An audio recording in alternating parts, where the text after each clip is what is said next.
Let's get real. Are you ready? It's time.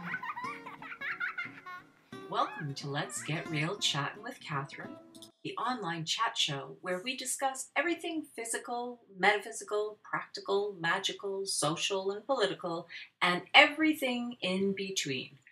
This is an opportunity for guests to share their unique gifts, talents, insights, wisdom, and knowledge through this interview process with the listeners. We are not a medical advice show, so if you have a medical concern, please seek appropriate medical care. Please use discernment and decide for yourself if the information presented is for you. This is a production of Catherine Publishing exclusively. Copyright protected. No part may be altered or used or sold in any way without the written permission of Catherine Publishing. To find out how to sponsor a show, contact the publisher at cathpublish@wildroseinternet.ca. Okay, that should cover all the business end of the show. Now let's get real and have some fun. Welcome to Let's Get Real Chattin with Catherine. This is your host, Catherine Whalen-Costin. I'm totally honored today to have this opportunity to explore and discuss with Linda Nardelli. Linda Nardelli is I'm going to say she's a bit of a channeler, but I'm going to start by reading a little bit of her bio to help you get to know Linda.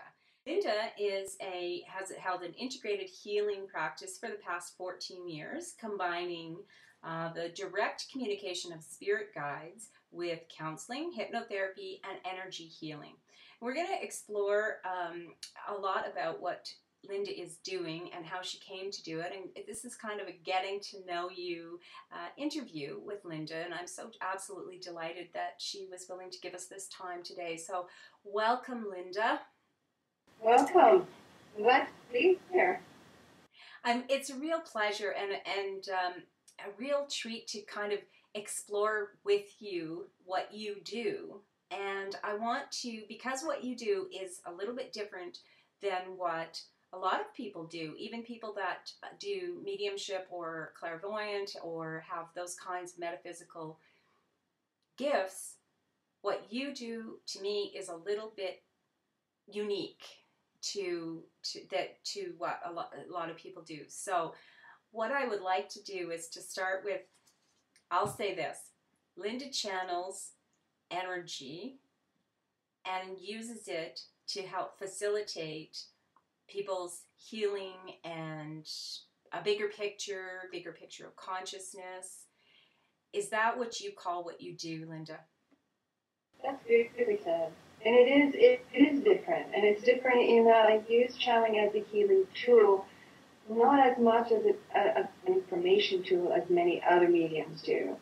And it's not that there isn't a lot of insight and guidance from the spirits. It's that I find that it's more easily absorbed and integrated into people's lives when it's interconnected and interwoven with counseling, with different healing modalities, with hypnotherapy, because I think in that way people can, better connect with their own wisdom. So you take your own, let's say, physical, intellectual training and coaching and hypnotherapy and that kind of stuff and integrate it with the spiritual guidance and assistance and energy for healing. Is that right? Yeah, exactly. When I do sessions or when I do groups, it feels in a way like I'm co-facilitating a group with myself and spirit. Right. So there's me, but there's more than me when I'm doing this work. And how it developed is when I did the counseling, I felt, well, something else wants to happen here. The counseling itself didn't feel like it's just what people needed, and it also was limited because it seemed like there was something else that I wanted to offer. And then I would start getting messages from people, and it just evolved really quite gradually that way. But I remember the first time the spirits that I journaled. I think I'd been journaling for like a week, the messages of the spirit guide, which was crazy to begin with. And then when I wanted to speak to one of my clients, it was really odd to me because I couldn't didn't know what made me think to ask her if it was okay for the spirits to, and she said, oh, the spirits wants to fix you directly. I said, okay. I don't know what made me think to ask it. It was the bizarrest thing. Yes. I'm like, okay, that's good. So right away, I was already starting with making sure that I respect my content, you know, and then the spirit spoke like for about 5 minutes, and the message was totally supporting the energy that I was doing, because it was an integrated bodywork session, and I was doing energy healing and massage, and there was something going on with her hearing, and they had a message for her about it. And so it's been so important to leave it with the therapy and the healing, because that's my foundation. That's the way that my channel opens up. That's the way that I actually get the information. Okay, so I want to go back just a little bit, because you said this is how it started. So you were doing counseling work, and is that when you first had your experience of spirit? Or did you have this when you were a child? Can you take us on that journey a little bit, Linda? Like, just because not everybody does this, as I say, and take us down that road. Yeah, well, as a child, I was empathic. And what that means is I just was sensitive to everything. And I didn't understand that until my early 20s, when I met someone. It was a gallery curator, but we got to be friends. And she just helped me understand where I'm coming from. So I'd be describing my childhood, and she'd say, oh, you're just like my daughter. And I come home from school crying all the time. And my grandmother would be like, what is going on with you? She's not knowing what to do with Linda. And it's just that I was picking up all this energy. That was not yours. Which was mine. And same thing with my family. You know, I'd be crying and crying as a child, and my father would like, what's the matter? And I was like, I don't know. I didn't even know where all these waves of emotions are coming from. And it was a therapist in my mid-20s that helped me work with that. She helped me, create some, individuate, discover what was mine, what was another person's energy, and she helped me strengthen my own intuition, trust my intuition. So she saw me. She saw that I was intuitive, and that just kept evolving. And I assisted her in groups, and I would just pick up things around, and same with friends. I remember I had one friend, and he was talking about his relationship and his work, and I said something really direct to him about his relationship, and then all of a sudden I said, and you're going to be going to school. And I'm like, who said that? Yeah. And so it gradually came like that, and I remember being in a relationship where I just kept getting messages from him, and he was so open to it, and it would create just a beautiful safe space for me to explore things. And then after that, it started to develop very rapidly. And there's a part that I'm not saying. I've been an artist all my life, and I had gone to college in my 20s, and I knew about my mid-20s that I was in energy paintings, and I knew that I was working with spirit with that. And how I knew that, I can't really explain. I just sensed spirits around me, and I had a psychic friend that helped me understand more of what that meant. That she said these spirits here work with you in your art, and I'm like, wow, that's wonderful, because I had a yearning for that support. And that just evolved into one day, instead of just getting a message that I made for myself, for my artwork, or for people, I kept getting the sense of, get a paper and pen, let's write. I'm like, oh, okay. And I lived in an attic apartment. I was walking up the stairs, and I literally turned around because I thought somebody was there. And I was like, okay, that's a spirit, but that feels really like tangible, you know. And by then I was comfortable with feeling spirits in my space. I'm like, oh, pen and paper, sure. And I started with that kind of, I'm not going to say it's automatic writing, because it was painstakingly slow at first. I'd remember it, and I'd wait for the next one. And after a week, it was like, wait, I can't keep up. And then I think it was a week later that they wanted to speak to my client, and then it just evolved. So Linda, because you were open to it, first you were empathic, so you're picking up and sensitive, then you had to learn to create your own boundary to make sure you could tell what was yours and what was someone else's. So it's kind of a learning or a preparation to then coming to this point where, because you were open, Spirit had a desire to speak through you, or maybe you came to this planet open on purpose so that Spirit could have a vessel to speak through? Would that, or? My understanding is I came here with a purpose to heal, so to raise vibration. And out of that, it could have come through my hands, it could have come through very different means. But as I evolved, I grew that channeling possibility. Right. And you know, I've just been so committed to self-growth, to raising vibration, to that form of living. So I think it's only natural that I would have opened my channel one way or another. And people open their channels in a different way. Artists do, musicians do. And it's not just the creative people. I mean, it's mothers. When you give birth to your child, I mean, it's just a big opening, a heart opening. It's when we're in love, when in the work that you're doing and connecting, you're opening that channel to communication. And that could very much evolve to connecting with Spirit. So, yeah, channeling is the connection to Spirit. That's really what you're saying. This is the opening to allow in the energy from Spirit. I mean, it could be something else, but that's what you're doing.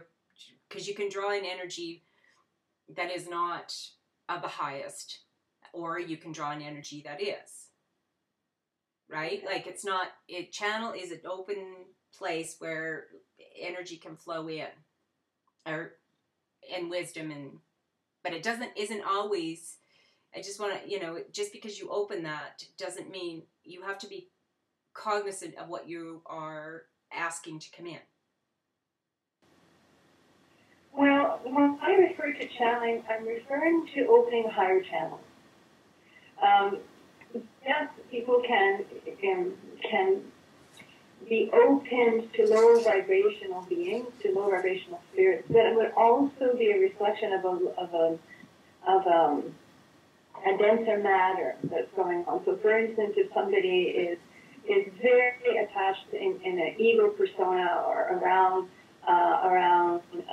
feeling, let's say, maybe very disempowered, and that creates an opening for a low vibration. And it's not that there's spirits out there that are wanting to harm us. It's that they're wanting to connect. They're drawn to that energy, and ultimately they're drawn to healing. But the person that's open to that low vibration may not have access or be able to do that. Like, I remember working with a client, and a being came through, and I'm like, who is this? Oh, I'm not comfortable with this.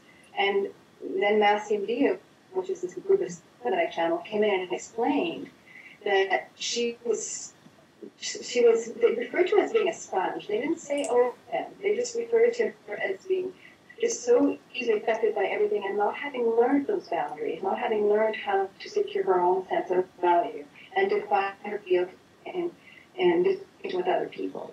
So not only was she being affected and drained by the people in her life, but also by spirits that were coming to her. And ultimately, they were coming for her healing. It's like she was a gateway that they were trying to pass through, but she hadn't learned how to take care of herself. Ah.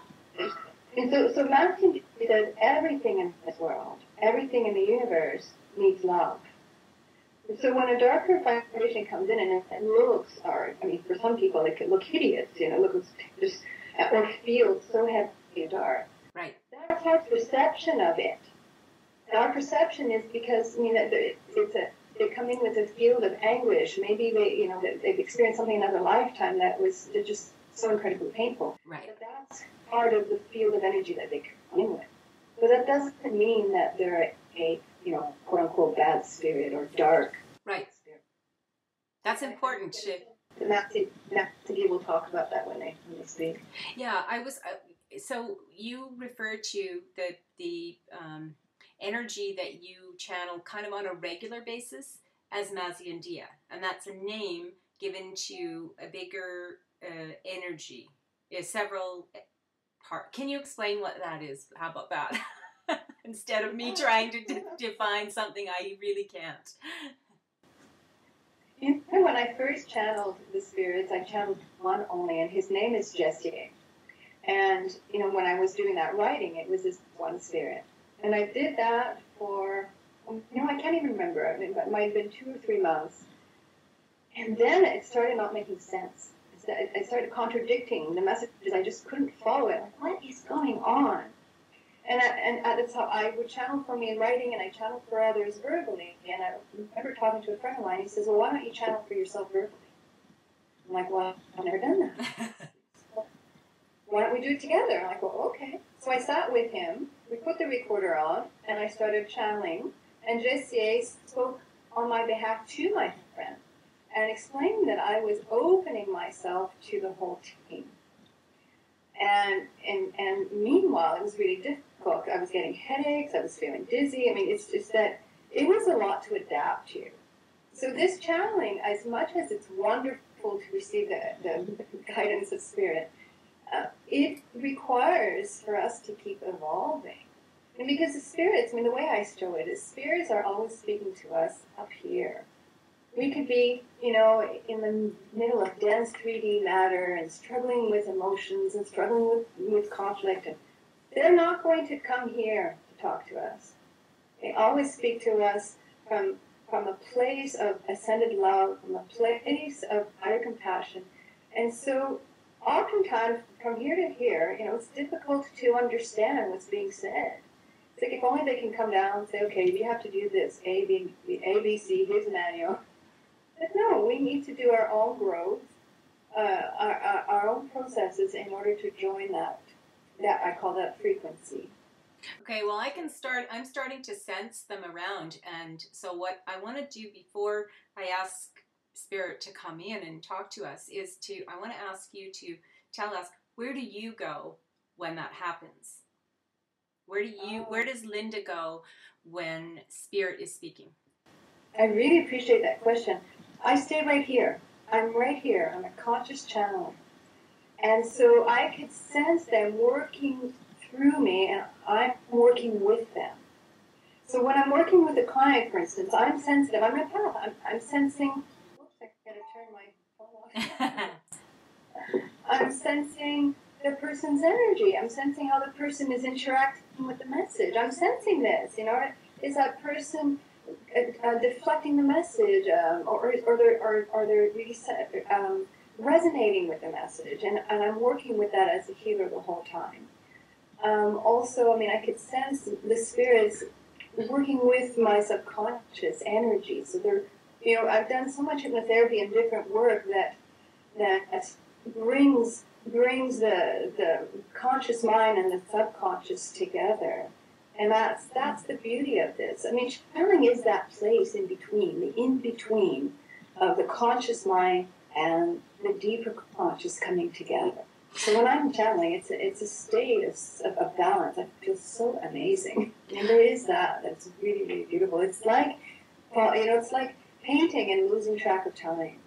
That's what I was going to say. It's a beautiful feeling for you. It's not I mean, probably the first time maybe it was a little bit uncomfortable until you get used to it. Because it, like you say, is a higher energy, so you have to bring your energy up so that you can bring it in without the headaches and all that kind of thing. So yeah, absolutely. So I was also wanted to ask you about, because your art, your painting, you do amazing work, absolutely beautiful artwork. And do you go into, like you say, like a channel? Or do you go into a meditative state? Is it spirit speaking through you, or is that Linda's personality, or is it a mash of both? It's a match of both. It's a match. And sometimes it's, you know, the intellect coming in and go, okay, this is what I need for composition. And other times I'll just be listening to the painting. I mean, I'm paying attention to the spirit of the painting. You know, I may have an idea of what color to put in, and as I go and get that tube and put on my palette, I just get this, no, oh, okay, not that color. It's wild, but that's how I learned to channel it. Because I asked the spirits, I go, how did this happen? I wasn't looking to channel. What happened? And they said, well, you were doing it with your art. Because as a painter, my whole premise is to get out of the way as much as I can. It's not that I do that always, and I always have a beautiful report. Oh, my head gets in there, and yeah, I start with the painting, and I'm like, oh no, let that go, let it go where it wants to go. So, but that's my whole mandate. That's my whole outlook in life is what wants to unfold. So would you say then that your art, because I've heard this sometimes happens, like, does it have a healing energy? Does sometimes just looking at a piece of your work have that healing energy? Or do you know, or have you had comments about it? Other people's experience? Absolutely. Yeah, that's what I was thinking. I call them altars. They're hanging altars. Yeah. You know, they're absolutely. There's definitely energy, and people have commented on that. And I remember having an art show in Vancouver, and people would come and say, "Oh, this is what I feel in the painting." And, you know, one painting, I called it the Fall of Icarus, and it had to do during the time of 9/11.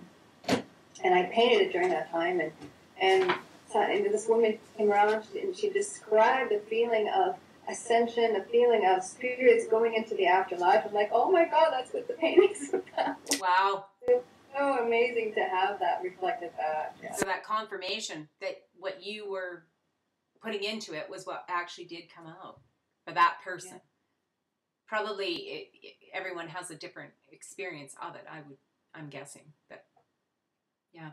So what I'd like to ask you, if you know, just because I wanted people to kind of get that this is something that you have a gift and you're using it to facilitate healing and allowing people to maybe be more than they thought they could be, or maybe experience more joy, more love, more abundance in their lives. And that's the gift that you're bringing to them through, you know, you've got your human physical knowledge, and then you have the wisdom that is also part of you. So, yes. You know, and I'm wondering too, if like the spirits, as you know, you call them Maziandia, but they're also part of you, are they not? Isn't that how, I mean, when this is happening, they're not really totally separate from you either, are they? Or are they? Yes and no. They're their own soul. I have my own soul, so it's separate souls, but we're part of the same spirit, the family, soul family. Oh, okay. The same, what they call entity. And ultimately, we're part of the same purpose. I mean, they refer to themselves as being here to help us remember who we are. I'm here to heal, and as far as I'm concerned, they're the same thing. When people come to see me, either in person, over the phone, in groups, in larger group events, they're coming to really connect more deeply, more closely with themselves. And when I say themselves, not their personalities, their sense of value, their gifts, their talents, but also their spirits. Because that's really where abundance lies. That's really where our greater joy lies. I mean, we look outside of ourselves and we look for it, and you know, people will come and they want to know what their work is, they want to know about relationships. And I know that that's just the doorway they're knocking on to connect more deeply with their spirits, because it's from that place that we have more intimate relationships, more fulfilling work, because we're seeing more, we're connecting more. I mean, you know, it's not always glorious. I mean, there's the mundane part of jobs, and always. But when we're in that, and when we do what Mass India does all the time, see the beauty, see the beauty, see the beauty. It's amazing how much more there is to really see. It amazes me. And the beauty is not just what we think is beautiful. Beauty can be someone's anger. Yeah. I remember a few years ago they were teaching me see the beauty, and at one point I was just so upset, and I was like, "What beauty? What are you talking about?" And I'm like, "Oh, it's this. It's this. It's this expression." Yeah, it's this. You know, it's something. The anger was pushing up against a boundary. You know, like it was pushing up against an obstacle. It was saying no to something that was going on in my life that I needed to say no to. Right, and yeah. I want to ask you, because there's 7 entities. Now, have they all been in bodies? Have they ever been in bodies? Have any of them been? Or are they all from spirit realm? Or where are they from? Or is there a from? That's an interesting question. They don't have a straightforward answer for that.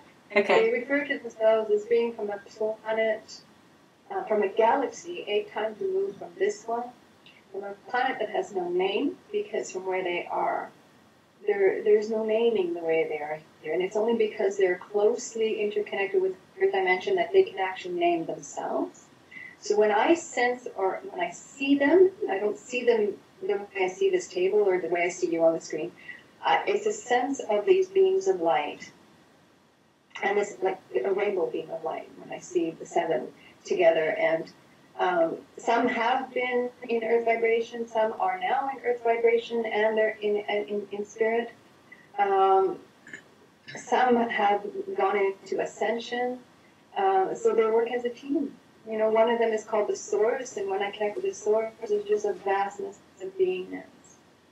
One of them is just, you know, when people are having kind of physical experiences, when, you know, sometimes when the spirits speak, we just get this rippling, and there's just this energy in the body, and I always know that's one of them in particular, doing energy healing, you know. So what's beautiful is as they speak through my voice, it's not just a message, it is really, it's energy. So why did they, I mean, maybe I should ask this of them, why are they here now in this time, this 2012? Why now? Why Linda? Why, because, I mean, we hear a lot about the ascension process. We hear a lot about 2012. We hear a lot about what changes, shifts on the planet, and the opportunity to create the new Earth. So I'm wondering if it's part of that, if it's coincidence. How does, well, I have some opinions of my own, but it doesn't matter. I want to know what you say, what they say, what this is about, why. Okay, well, I could feel them totally ready to answer that question. And whenever I'm about to channel, I drink water. It's lovely. I get so thirsty. So here I go. I'm just going to close my eyes for a minute, and then they'll just open them and look at you. So I'll just take a moment.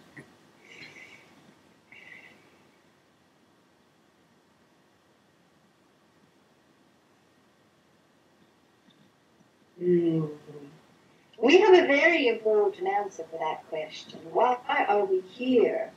It's the same reason you are here. And it's the same reason that Dorfila is here. That's our name for Linda here. And it's the same reason that the listener of the show is here. And it's to immerse with Earth consciousness in a way that is beautiful. It's to have an intimate relationship with what some call the Divine Mother, or what some call Gaia. It's with Earth. So your body, your physical body, that is nature. And that nature is of Earth. And when you bring in your source energy, when you bring in your spirit, you are marrying nature. Therefore, you are in spirit giving yourself to nature, and you are in spirit receiving nature. Therefore, you are the human being receiving spirit and simultaneously giving your all to spirit. And that is true joy. That is true joy. We are here ultimately to help people remember who they are, as Julia said earlier. But that comes from helping you, everyone, enter into the bond, the real bond that exists between humanity and spirit, earth consciousness and higher vibrational consciousness. There are many, many beings visiting Earth. Much of the population are visitors from other dimensions of existence, other Earths, other planetary universes. And many are from the Earth itself, having lived throughout many lifetimes on this Earth and other Earths. There is more than one Earth. There's more than one universe. Ultimately, they all form an interrelationship that is sacred. And so what is going on with planet Earth in other dimensions is going on with other planets. It's taking higher vibrational source energy into matter. And this planet is not the only one that manifests reality into matter. And manifesting higher realms, multidimensional realms of reality into matter, what that does is it gives that energy an experience of itself, which expands it. Energy can't help but yearn for expansion. It can't help but expand. And the Earth is part of an energy system that, like all other energy, needs to expand. So there is no coincidence that we're here during this, what is it called, the galactic alignment. That's a new word for us. Words don't really matter as far as we're concerned. Energy does. And if we can find the right word to explore, express, and give you energy, well, then that's what we're going to do. Does that answer your question? It does. Wondered if you would expand a little on that. Then why is it important for us to remember who we really are? Because a lot of people talk about the point of coming to Earth was to forget we were spirit, or that we are part of spirit, and in the forgetting we've created all this chaos, and it's gone on for however long we've been here, which seemingly is a long time. But so why now is it important to remember who we really are and let the lies fall away? That's my word, let the lies fall away. But can you speak to that? Oh, absolutely. Absolutely. Where do we go from here? We tell you, it's always been important. Absolutely always been important. There has been more than one Messiah, more than one Jesus that has come to earth. There is more than one path. Where we are, there's no such thing as this linear time frame. So we look at all time, past, present, and future, as being multiple, and so this time on earth is part of that multiple time. And therefore, it is always time to remember. Always. Whatever age you are. But this particular time frame in Earth dimension, this particular time frame, if we speak your language, the human language of time, and the time frames that this dense matter evolves out of, then we say it is a magical time to be on Earth. Because you're at the cusp of what people call the quantum field, the cusp of a time when manifestation occurs spontaneously. When your thoughts take shape spontaneously. But not all of you experience it, not all of you know it, because you have a choice which dimension to live in.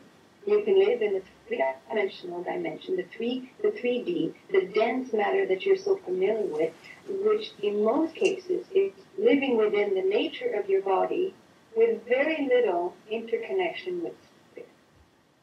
You can live in a 4D environment where you're empathic and you sense energy, and your sensory system is evolved. And in that way, you interact with people in more intuitive ways. you can also live within a 5D and a 6D dimension of reality. We speak in these linear ways because that's part of the linear mindset of Earth. Where we come from, we just call it multi-dimensional. But we speak in these terms to help the viewer understand that the dimension you live in is the one you choose. So if you're in conflict with someone, bang, you're in 3D. If you're trying to resolve things by figuring out your differences in your likes and your dislikes, you're in 3D. If you go to a place where you're intuiting what you need and what's going on with the other person, 4D, da, da, da. Now let's talk about a higher dimension, which has to do with welcoming spirit, which has to do with filling every cell of your body with your spirit. And when you receive beauty of love from someone close to you, you receive that as a gift from that person's spirit. And fill every cell of your body with that energy. Because when you are full, that overflows onto everyone. And that is the world that you're praying for. And that is why you, Catherine, are doing this work. And that is why your listener is checking into your program. And that is why Dofina is committed to the healing path. Because you're wanting to operate out of an expanded dimension of reality. One where you don't just hear these words of, this is a time on earth where we spontaneously manifest and then end up being stuck in 3D going, well, I don't know how that's done, and I don't see that happening in my life, and or, well, it happened, this is the struggle over here. And everyone can stay there a long, long time, because that's what they know. You look at your past as you see your past, and that's what it looks like. But you don't have to look at your present in that way, and you don't have to look in the future in that way. You can look at it from a place of seeing that thoughts shift immediately, feelings shift immediately, perceptions of reality shift immediately, through raising up to your spirit and bringing your spirit into your body. Ultimately, it's like being a funnel, you see. Dofina uses this metaphor beautifully. It is about really opening that funnel to let you move on. And in that way, you are operating from multi-dimensions of reality. Does that make sense? It does. It does. And I'm wondering if you could, is it a choice then? Do I choose, like, because if I'm having the third dimensional experience of chaos or struggle or anything like that, but I'm desiring a higher frequency experience, does that mean my life becomes, if I choose the higher vibration experience, does my life become, let's say, in human terms, easy? Does it mean all conflict goes away, all chaos goes away? Or does it mean, what does that mean, I guess? We absolutely love your question. We're going to bask in our enjoyment of your question for a moment before we answer it. It's absolutely delightful, really, that you're considering that, not only did you ask us, is it a choice? You decided, yes, it is a choice. And then you ask, well, how do we make that choice? It's very much fun to listen to you and to watch you in process, because you're doing what the listener is doing. How do we move about in this, field of 3D and higher dimensions? How do we make that choice? Because yes, it's absolutely a choice. And how do you make that choice?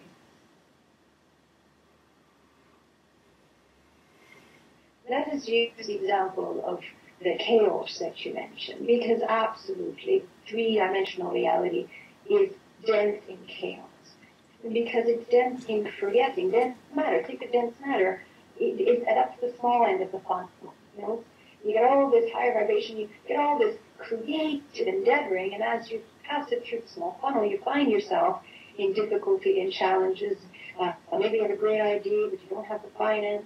You know, it's like one thing after another, and you find yourself going into obstacle and obstacle. And as you go through that, you get to see, well, this is 3D. This is the dense matter of Earth. Now, you can be upset about that. And the very minute you're upset about that, you're rejecting it. And what happens when you reject something? It becomes bigger, usually. Oh, well, it has no choice. It has no choice, because anything you try to push back in the past, you know, the whole idea of letting go of the past, it's not about pretending it's not there, and it's not about ignoring it. But more people do that. They go, I'm going for ascension, so I'm just going to shove this back here, and I'm going to get rid of that, and I'm going to get rid of this. And there's so many aspects of their personalities that they don't want, and what they're not realizing is that they're struggling in that three-dimensional reality. Of course they're struggling. The minute that you try to get rid of something, you're denying it. You're in judgment of it. You're saying it's wrong. You're not loving it. So healing, ascension, moving into choosing to go into higher vibrations of reality, let's call it the fifth beat, just to be simple about it, requires being filled with love, being filled with acceptance, being filled with passion, being filled with living wholeheartedly, which means that if there's chaos, you live wholeheartedly with that chaos. You don't reject it, you don't make it wrong, you let it pass through you like a river, knowing that you're just a vessel. And it just moves through you, and you're safe. Many of the people get really caught up in 3D is when they're protecting themselves, when they're saying no to energy. Like, for instance, somebody could be in profound grief, and it's like, oh, this is overwhelming, and no, I can't deal with this. And it's like, it's not overwhelming. It's beautiful. Okay? Yes. Same with somebody of anger. It's like, there goes somebody honking the horn while you're driving. And you go, oh no, leave me alone. You know, or just swear at them, by all means. What does that do? It keeps you locked into that dimension. It just keeps you locked. And we're not asking people to be tolerant. You know, being understanding is not tolerance. Being forgiving, being loving, it's not about being a martyr. And that's the real shift that's going on. Is people are receiving beautiful messages, higher dimensional, fifth dimensional messages. And they're trying to understand it and live by it in 3D. And so we talk about love, and people equate that as tolerance. We talk about being filled to overflowing with forgiveness.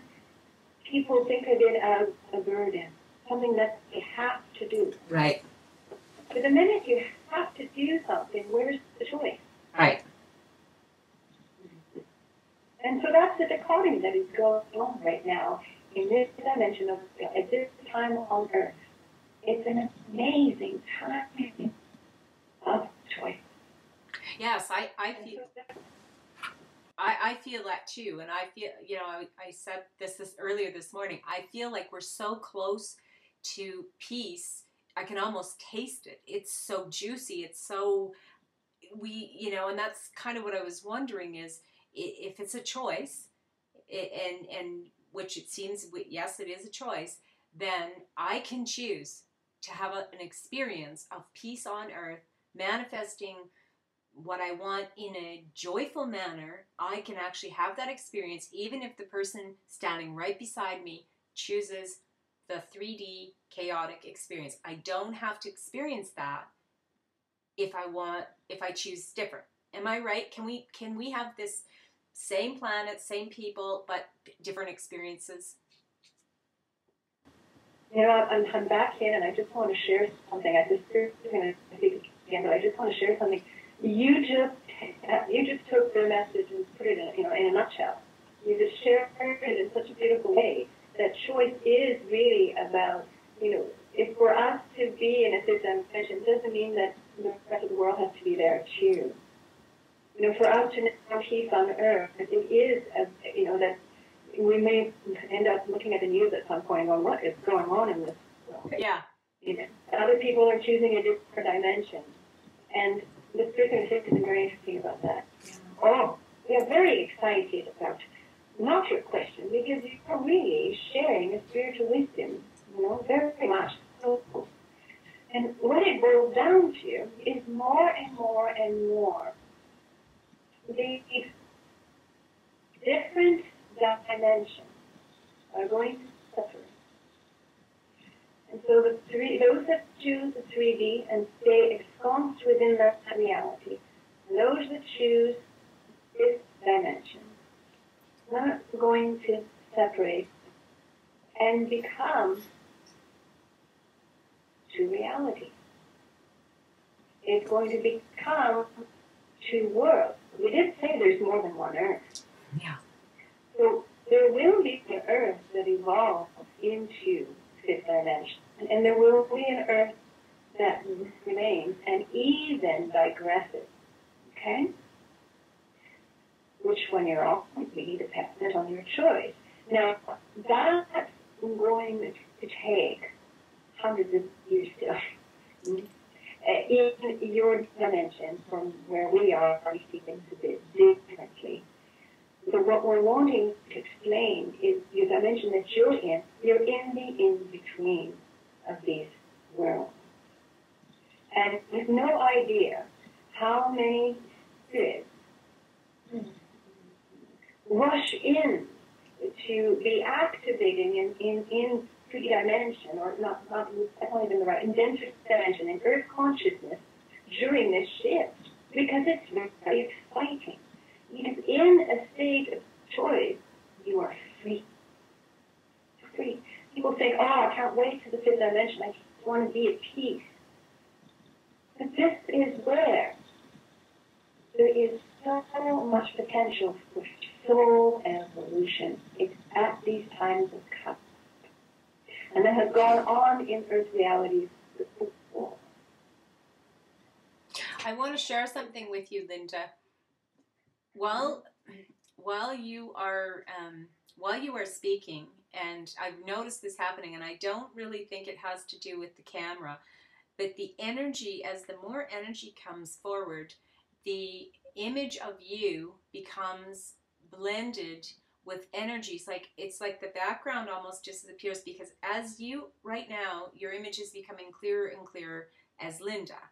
But as Spirit is speaking, the energy, you can see, actually the camera is capturing all this energy around you, that it doesn't distort the words or anything, but the image, it's quite amazing, because you have a beautiful piece of art behind you, which is one of your paintings, and it's an angel. So as I'm watching, the background is disappearing, and it's becoming this beautiful blend of color and energy. And I just think it's amazing to be able to see it. It's, it'll be interesting when I look at it later if my image changed, which I don't believe it did, because I'm seeing it on definitely on my screen.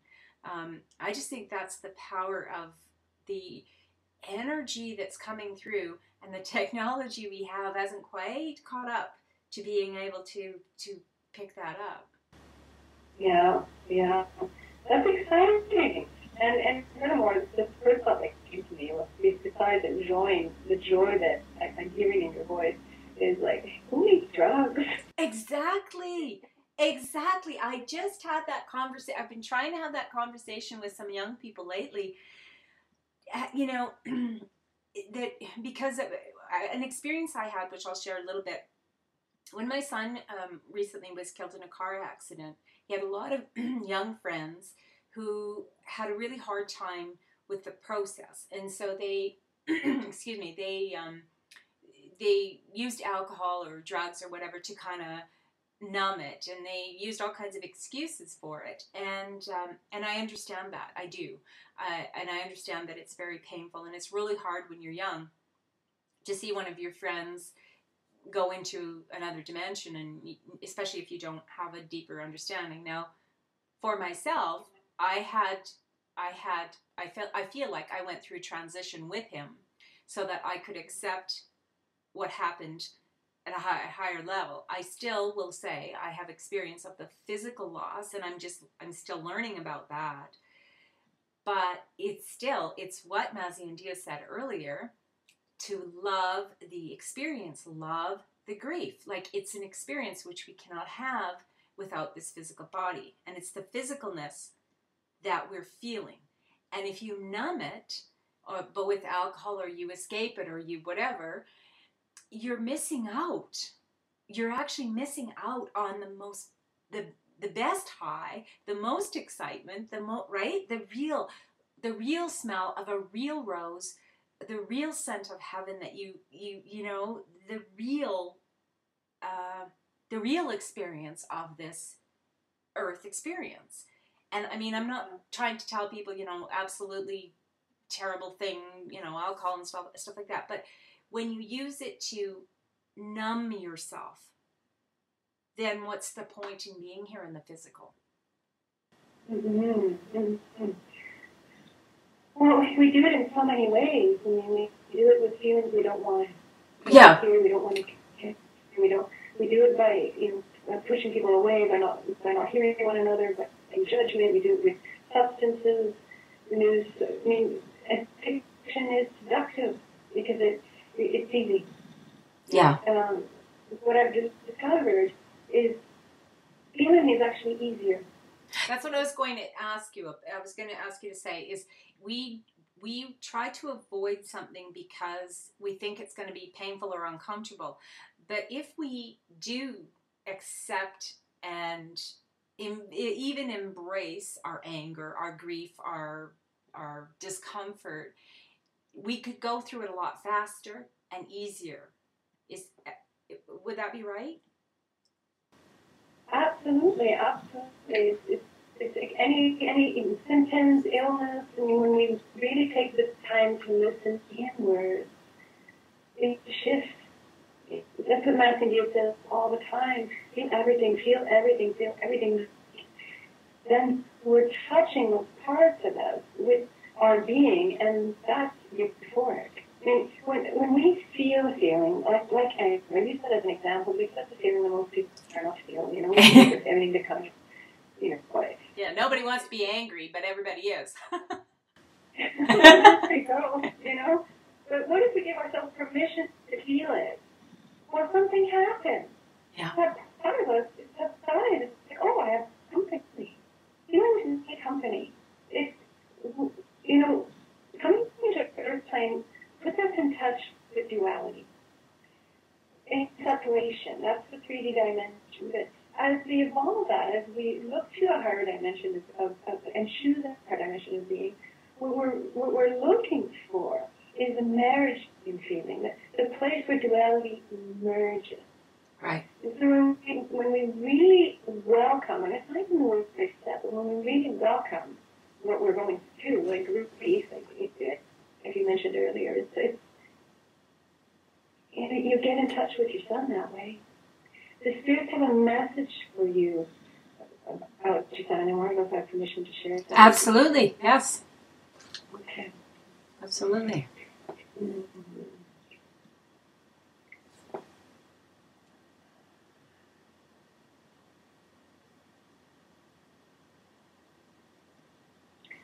We want you to know something very important. In spirit form, there again, there's no such thing as linear dimensions. So some can be more place than one, you know. So what I have to say to you, your son is always with you, will always be with you for eternity. Because he is a part of your soul. And the reason that you are able to transcend your grief and really connect with him is because you have opened yourself to that bond. You have been so true to your karmic relationship with him from the day that you knew you were pregnant. And you will continue to be true to your bond with him. And there was lifetimes where that was challenging indeed, but you both worked through. Not to complete your karma and be done, but to grow that. to then become in service to those in need. So what your son is right now is a plane of existence that we are going to call the planet of the sun. And it's a place in which children grow to after that passing away. From all ages up to above 25. So those on the airplane parallel Earth who pass away from infancy into about the age of 25, and stillbirths also, and miscarriages, go to this we'll call it the planet of the sun, go to this realm of existence. And your son doesn't need the help of the guardians that are there because he's already on the screen. His passing was easy for him. He experienced no pain at all. He was pulled out of his body before his body experienced the impact of death. And so for him, he chose a dimension which took him away from the body. That's the choice he made. He chose to elevate himself to a state of service upon which he could make more good in the afterlife. He is in service, and he is such an incredibly beautiful being.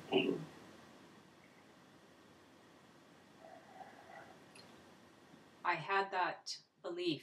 I had that understanding. And you're confirming the planet of the sun makes so much sense because all of his tribute, his funeral service, I had the sense of the sun. The songs I chose reflected the sun. I saw him as a ray of sunshine. I saw he gave me a gift as a very small child when he was crying for some reason, and it was raining outside, and the sun began to come out. He was only about 3, and through his tears, I can still see his face.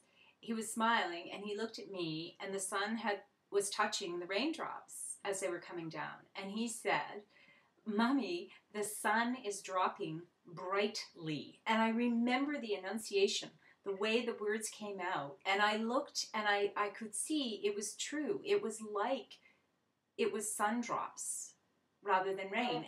And so his face was just beaming and with these little tears. And that memory came to me immediately. Well, not immediately, but as I was preparing for his celebration of life service.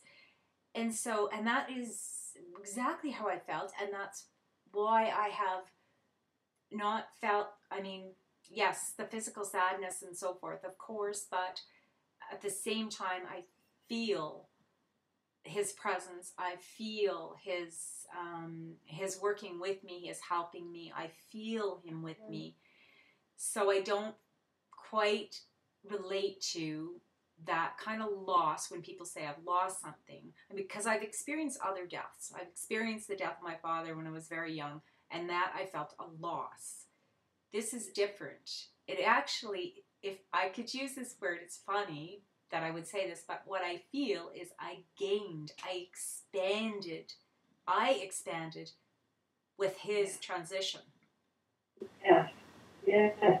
So, Well, I'm so glad that the Spirit had that message for you. Yeah, I really appreciate that. And I appreciate that it can be shared in a way that we can share with listeners who are maybe experiencing something similar.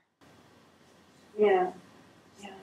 And you said something, my mother passed when I was young, and that was a huge loss, and it was a huge trauma. Yes. Of my family, and it was later in life, into the channeling that my mother came through, and I had a relationship with her.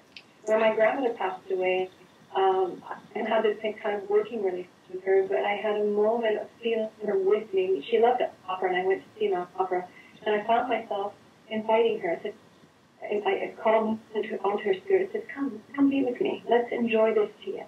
Yes. And then I just felt her leave. And then since then I haven't felt her close. But we don't need to be close. That's not our karmic relationship. Right.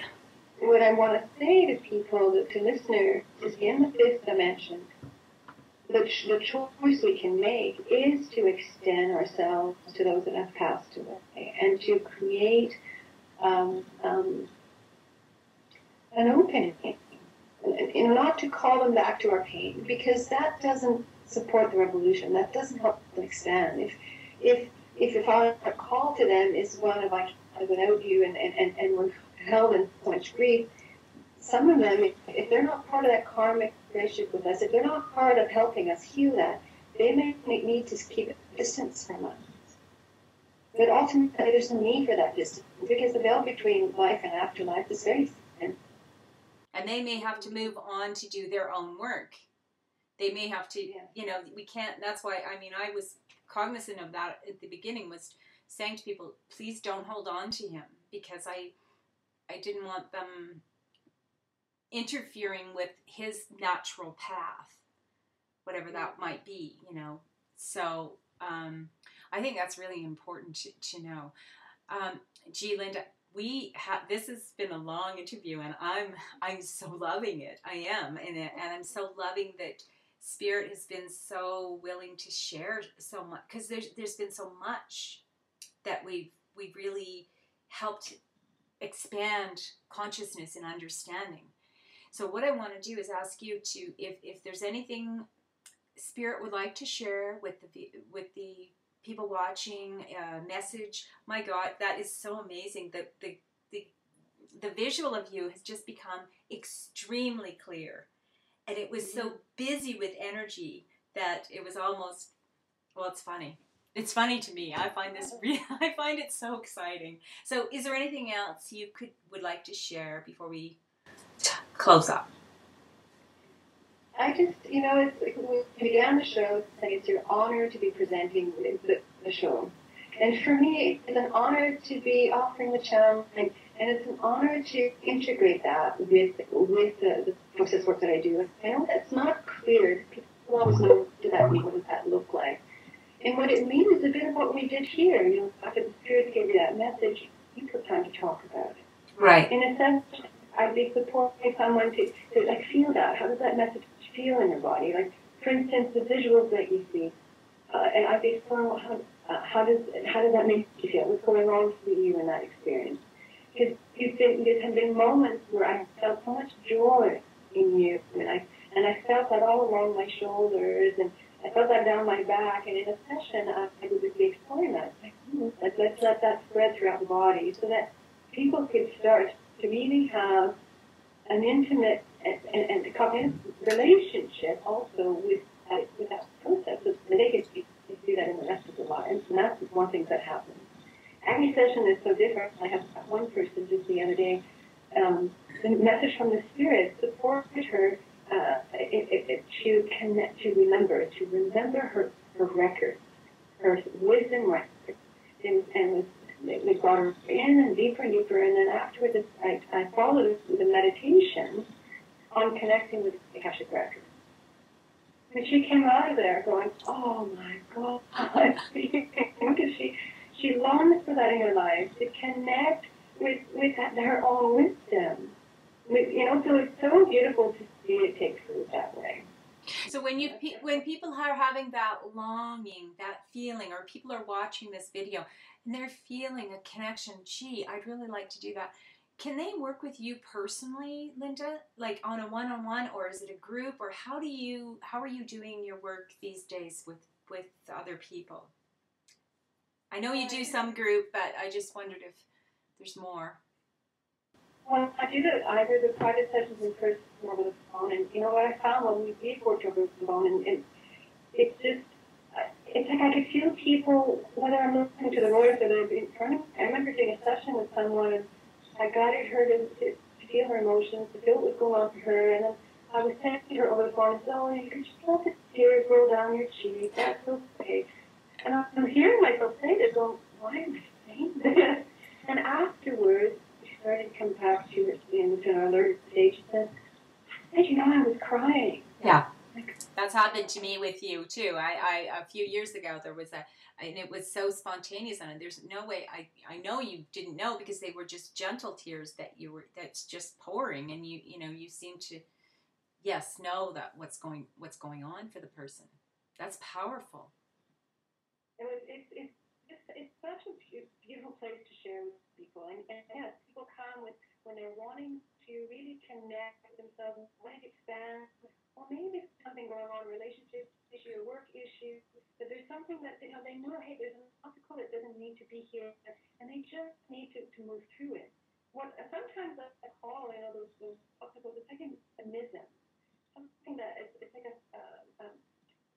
something that has grown up in our paths, conditions that sometimes sneak right from under us. Like, where did that come from? Right. And we explore that, so that by diffusing that, by again, word expansion, I use that all the time, they can really connect to more of who they really are, which is their true values.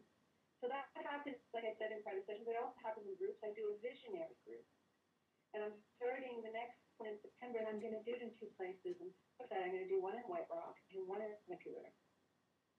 And it's an 8-session series, and it happens every other week, so it's a 4-month commitment.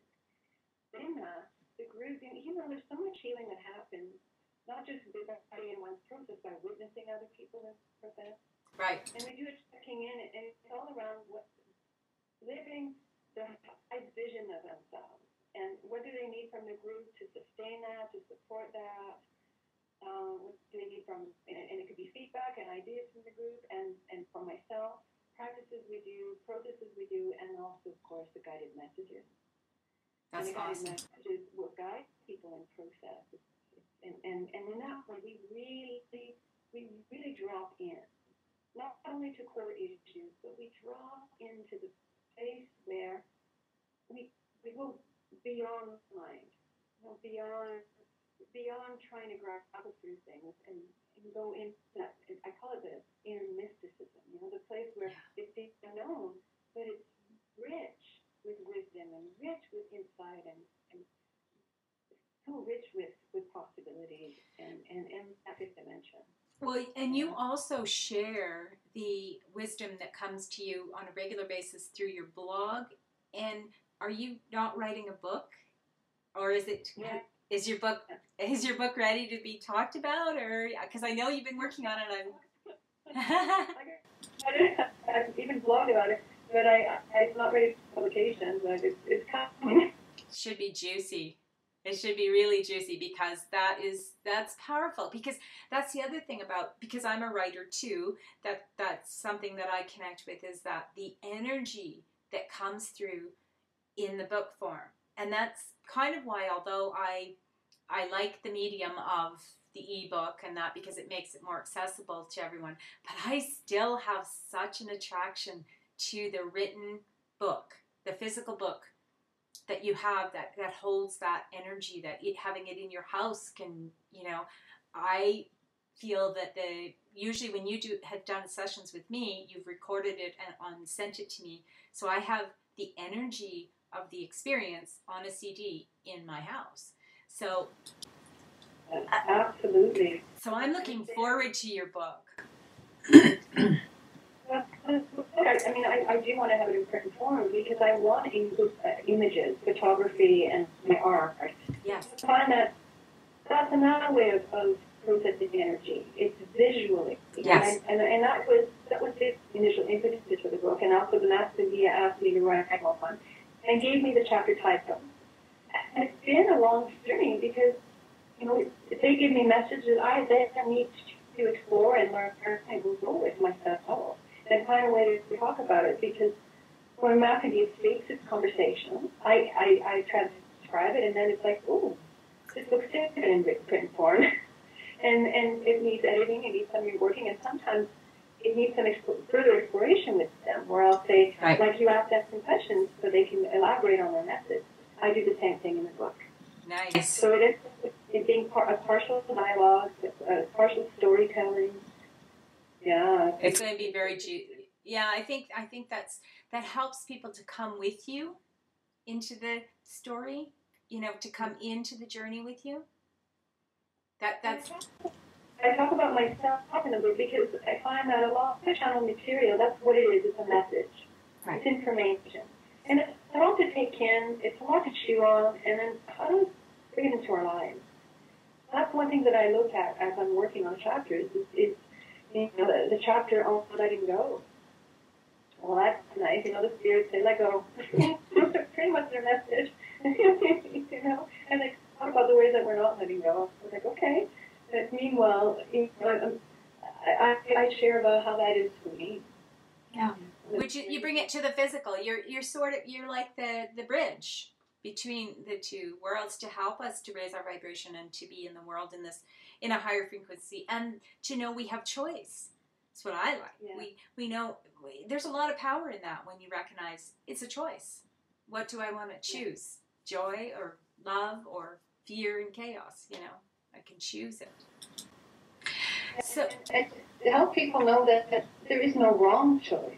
Right. Because, you know, if somebody chooses a situation that is more chaotic, that's more of a struggle, it's like, okay, well, maybe they feel that they need more, there's more learning there for them. Right. But again, that's a choice. It's like, do you want to go to school for 10 years to learn such and such, or do you want to do this? It is a choice. And some people, the learning process is what they love. And even if it looks chaotic or whatever to the rest of us, it still can be their path. So we need to honor that by saying, okay, I know you're not a victim. I know that it's a choice. That definitely is. I mean, one of the things that says there is no such thing as victim and perpetrator or abuser. They're both part of a karmic crisis. You know, that's what. So for them, it's like again, it all comes back. I love that you bring it back to choice. It really is.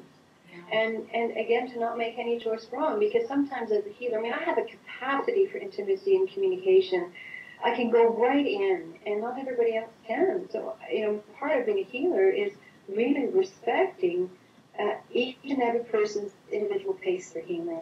Yeah. And for some people, that's what we do. We do a lot of healing, and for some, that healing journey becomes a spiritual practice. Mm-hmm. And then we go into a spiritual journey together.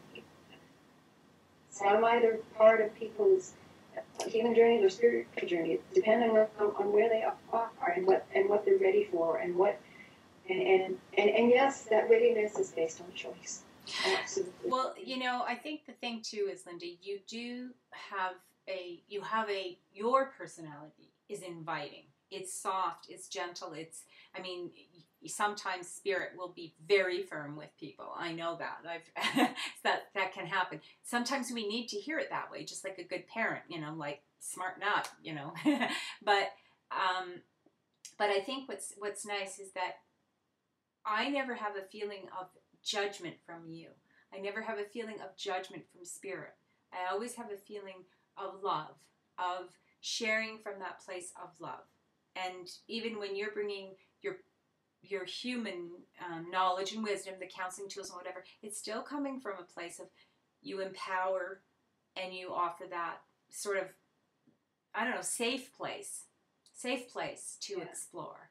And that is, I think that's a wonderful gift that you give the world through your art, through your personality, through your communication. So I'm just delighted that you shared so much and spirit was so willing to bring us into this. And there's a lot. I'm going to be listening to this many times as I edit it, but I'll tell you what, we've covered so many areas. Yeah, we did. Yeah. And I want to pause for a moment and really receive your acknowledgement. Thank you. I've loved spending this time with you. It's really been enjoyable, and I love your questions are made more like a spiritual exploration. So it's really been fun. I am very curious, Linda. That's one thing I know. It's I must have sort of got that 3-year-old track. Why? I think I got it stuck. But I love it. So, well, we are, I think we should call this a closure, because I think we've, there's just so much to absorb. And I'm going to invite you to, come back again, and we can do a teleseminar where we're live and whatever. We'll see how that goes and maybe take some questions from people. I will say straight out, I'm kind of going away from the concept of doing readings on the air because I find sometimes, rarely, person will have a question which affects everyone, but very often these are private things. And I guess what I'm wanting to do is to help people to see the importance of boundary. There is private time, then there's collective time. So the show is a public thing, and I'm encouraging people to ask questions like, how do you do that? How does the world turn? You know, those kinds of questions, and to really engage and have a discussion on what's possible. So, so questions that pertain to the topic that we're talking about, rather than collect to a private session. Is that what you mean? Yes, exactly. Yeah. So that we can explore more, and help people to see what's possible. That's what I feel like that's what this interview is about, is, oh my gosh, look what's possible.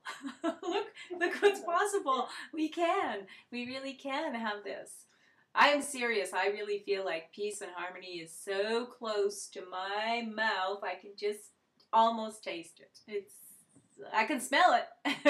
So I know I'm going to taste it soon. Yeah. So let me do this again. So you've been listening to Let's Get Real Chattin' with Catherine and my guest, Linda Nardelli. And I want to thank Linda so much for taking the time out of her busy schedule to share with us her wisdom, her knowledge, her experience in this metaphysical realm and bringing it into the practical for us. So thank you, Linda. Oh, it's my pleasure. Thank you for inviting me. You're very welcome. Until next time, take care. Bye for now. Bye. Thank you to each and every one of you for joining us today. I sincerely hope that you have gained some wisdom or insight that will assist you in doing your part to create a world we can all live with and thrive. This is your host, Catherine Whalen-Costin. You've been listening to Let's Get Real Chattin' with Catherine. Visit my page on Facebook and read articles on WordPress and on my website. And for those of you who like the video, check out my YouTube channel. And if you'd like to sponsor a show, please contact the publisher at cathpublish@wildroseinternet.ca. Blessings to you until we meet again.